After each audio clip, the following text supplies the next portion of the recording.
সতীপীঠ তারাপীঠ। পৌরাণিক কাহিনী অনুসারে মাতা সতী নিজের বাপের বাড়িতে বাবার কাছে স্বামীর অপমান সহ্য করতে না পেরে সেখানেই দেহত্যাগ করেছিলেন। মাতা সতীর দেহত্যাগের খবর মহাদেবের কাছে পৌঁছতেই মহাদেব সেখানে উপস্থিত হন।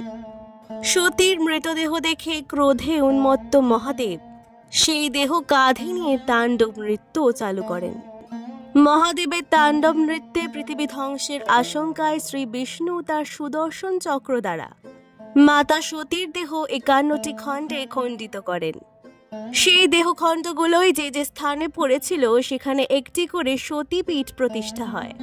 পৌরাণিক কাহিনী অনুসারে ব্রহ্মার ছেলে বশিষ্ঠ মহাবিদ্যার দর্শন লাভের জন্য বাবার থেকে মন্ত্র শিখে 1000 বছর ধরে কঠিন তপস্যা শুরু করেন। তা সত্ত্বেও তিনি দেবী শক্তির দেখা পাননি। এরপর ক্ষিপ্ত বশিষ্ঠ মহাবিদ্যাকে অভিশাপ দিতে উদ্যত হলে দেবী তাকে দর্শন দিয়ে বলেন, বশিষ্ঠ, তুমি অকারণেই আমাকে অভিশাপ দিতে যাচ্ছ। আমার ভাবনার সাথে তোমার পরিচয় নেই, আমাকে পূজার পদ্ধতি তোমার জানা নেই, তুমি কি করে আমার পাদপদ্মের দেখা পাবে? এরপর দেবী বশিষ্ঠকে নির্দেশ দেন, তুমি মহাচীনে যাও, সেখানে গেলে তুমি আমার মহাভাব প্রত্যক্ষ করতে পারবে, এরপরই তোমার সিদ্ধি লাভ হবে। দেবীর আদেশ মতো তিনি তিব্বতে গিয়ে উপস্থিত হন এবং বিষ্ণুর অবতার বুদ্ধের সাথে দেখা করেন। বৌদ্ধদের পুজোর নিয়ম দেখে বশিষ্ঠ ভয় পেয়ে যান, কিন্তু দৈববাণীর কথা স্মরণ করে সেখান থেকে দেবী শক্তির আরাধনার নিয়ম জানেন। বুদ্ধ বশিষ্ঠকে মদ, মাংস ইত্যাদি পঞ্চমকার সহ তারা পুজোর পদ্ধতি শেখান।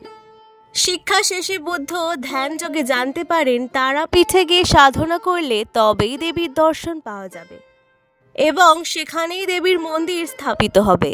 এরপর বুদ্ধের পরামর্শ মতো বশিষ্ঠ তারাপীঠে ফিরে যান। তারাপীঠে ফিরে দ্বারকা নদীর পূর্ব দিকে শ্বেত শিমুল গাছের নিচে আবার সাধনা শুরু করেন। তার সাধনায় সন্তুষ্ট হয়ে মা তাকে দেখা দিলে বশিষ্ঠ বলেন, মা, আমি ধ্যানযোগে শিশু শিবকে স্তন্যপান করাতে যে তারা দেবীর রূপ দেখেছিলাম সেই রূপ দেখতে চাই।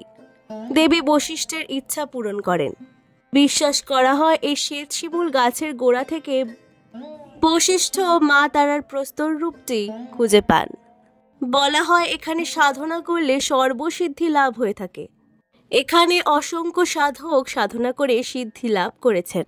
বলা হয় এখানে পুজো দিলে অশ্বমেধ যজ্ঞের ফল লাভ হয়।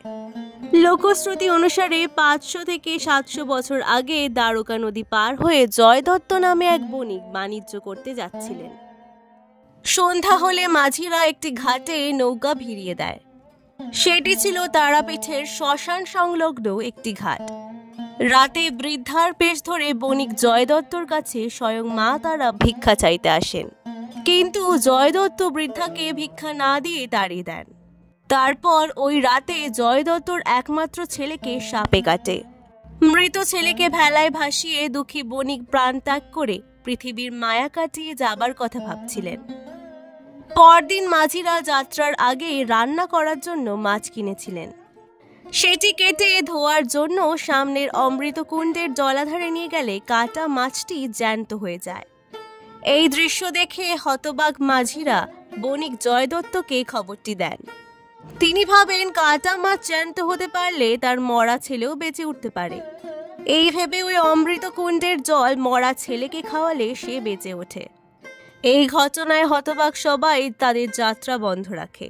ওই রাতে মা তারা জয়দত্তকে স্বপ্ন দিয়ে বলেন, তুই যেখানে অবস্থান করছিস সেটি হলো মোক্ষ তীর্থ তারাপীঠ। এখানে শ্বেত শিমুল গাছের গোড়ায় আমি শিলামূর্তি আকারে রয়েছি। তুই আমাকে প্রতিষ্ঠা কর আর আমার সাথে চন্দ্রচূড় মহাদেবেরও পুজোর ব্যবস্থা করবি।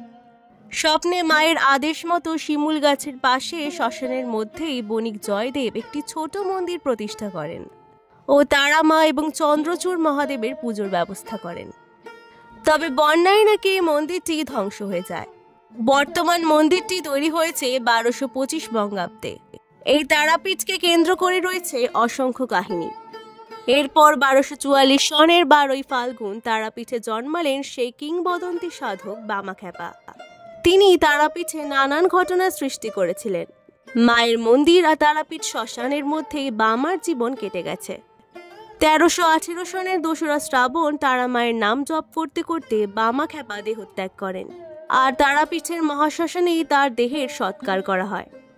মন্দির চত্বরের ধারে খরস্রোতা দ্বারকা নদীর পাড়ে তারাপীঠের মহাশ্মশান অবস্থিত। লোকবিশ্বাস, এই শ্মশানে দেহ পোড়ালে সেই দেহ চিতার আগুনে পঞ্চভূতে বিলীন হয়ে যায় ও তার নির্বাণ লাভ হয়। শ্মশানের একধারে আছে বশিষ্ঠ মুনির পঞ্চমুণ্ডির আসন, আর তার পাশে মাটিতে শুয়ে আছে মহাসাধক বামাখ্যাপার পুণ্যদেহ। তারামায়ের মন্দিরটি উত্তরমুখী। এই মন্দিরের স্থাপত্য অতি সাধারণ ধাঁচের এবং তাতে গ্রাম বাংলা স্পষ্ট ছাপ রয়েছে। মন্দিরটি 4 চালার ধাঁচে নির্মিত ও এর 4 কোণে 4টি চূড়া রয়েছে। মা তারার আসল যে পাথরের মূর্তি রয়েছে সেটি 3 ফুট উঁচু একটি ধাতব মূর্তির মধ্যে রাখা থাকে। এই আসল পাথরের মূর্তিটির ছবি হলো শিশু শিবকে তারামা স্তন্যপান করাচ্ছেন। এটি মা তারার আসল মূর্তি, কিন্তু দর্শনার্থীরা মায়ের ধাতব মূর্তিটি দর্শন করে থাকেন। এই ধাতব মূর্তির রূপটি হলো মা চতুর্ভুজা, এলোকেশী, কপালে সিঁদুর লেপা, লাল জিহ্বা, পরনে লাল শাড়ি আর মাথায় রয়েছে রূপার মুকুট, এবং বিগ্রহের নিচে রাখা থাকে 2টি রূপার পাদপদ্ম, যেখানে ভক্তরা তাদের মনের ইচ্ছা জানিয়ে মা তারার উদ্দেশ্যে পুজো দিয়ে থাকে। এই মূর্তির ছবিটি তারামার রূপে সবার ঘরে পূজিত হয়। তারাপীঠের ভৈরব অর্থাৎ রক্ষাকর্তা হলেন শিব, যিনি এখানে চন্দ্রচূড় রূপে পূজিত হয়ে থাকেন। মা তারার মন্দিরের ঠিক পূর্ব দিকে এই চন্দ্রচূড় মন্দিরটি অবস্থিত। এটি নির্মিত হয়েছিল 3ত্রয়োদশ শতাব্দীতে। শাস্ত্রমতে তারাপীঠ একটি সিদ্ধপীঠ। এখানে বহু সাধক সাধনা করে সিদ্ধি লাভ করেছেন, এবং উল্লেখ্য তারাপীঠে যে তন্ত্রক্রিয়ার প্রচলন আছে, বৌদ্ধরাই তার আদিম স্রষ্টা। তারাপীঠে উৎসবগুলির মধ্যে কৌশিকী অমাবস্যা বেশ উল্লেখযোগ্য। এই কৌশিকী অমাবস্যায় 10 মহাবিদ্যার 2য় মহাবিদ্যা তারাদেবীকে মহাকালী রূপে পূজা করা হয়। বলা হয় এই দিন সাধক বামাখ্যাপা তার মায়ের দর্শন পেয়ে সিদ্ধি লাভ করেছিলেন। তাই ভক্তরা মনে করে এই দিন পূজা দিলে তাদের সব মনস্কামনা পূর্ণ হবে। এই দিন তারাপীঠ শ্মশানে তান্ত্রিকদের ভিড়ে ভরে যায়। এই ছিল মহাপীঠ তারাপীঠের কাহিনী। তোমাদের ভিডিওটি ভালো লাগলে অবশ্যই পুরাণ গল্পকথাকে সাবস্ক্রাইব করে দেবে আরও অনেক নতুন ভিডিওর জন্য। অনেক অনেক ধন্যবাদ।